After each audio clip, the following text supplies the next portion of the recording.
New tonight, a slowly healing scar for a Michigan woman celebrating 10 years of freedom after serving years in prison for a crime she didn't commit. In a special report, she opens up to TV5's Blake Keller about what led to her being wrongly accused, convicted, and eventually exonerated. You only know what you watch on movies or whatnot, but until it happens to you, that's when you're actually exposed to it. Julie Bomber has lived what many may consider an ordinary life until 2005, when she says her life was changed forever. I was found guilty. I was incarcerated. Bomber says she was accused of child abuse in 2004 and was convicted a year later. Prosecutors claimed Bomber violently shook her 6-week-old nephew. My sister gave birth to a child that she could not care for, and so I chose to care for him. Unfortunately, he had a health ailment.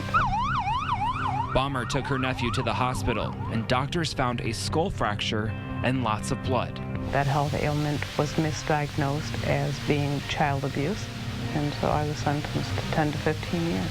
Bomber immediately started to appeal the decision, while she spent 4.5 years behind bars. I was in my early 20s.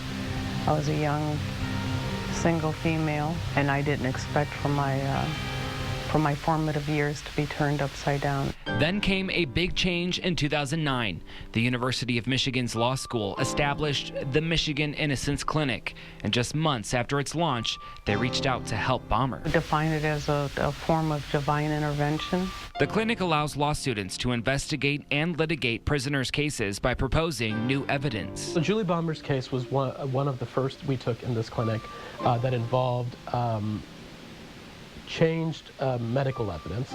The clinic is unique in that it handles cases where there is no DNA to be tested. But the vast majority of criminal cases don't actually have DNA evidence. So our clinic was created to look at this large category of cases, really about 90% of criminal convictions that have no DNA, yet could potentially have many people who've been wrongfully convicted. Bomber's retrial came in 2010. Her attorneys were able to prove the baby was suffering from venous sinus thrombosis, a form of childhood stroke. We had experts across the country evaluate her case, and they determined that the injuries were largely due to the traumatic birth that the child had had, and that it had nothing to do with any abusive conduct by Julie or anyone else. Bomber was fully exonerated on October 15, 2010, but the struggles continued for Bomber after being released from prison. Homelessness.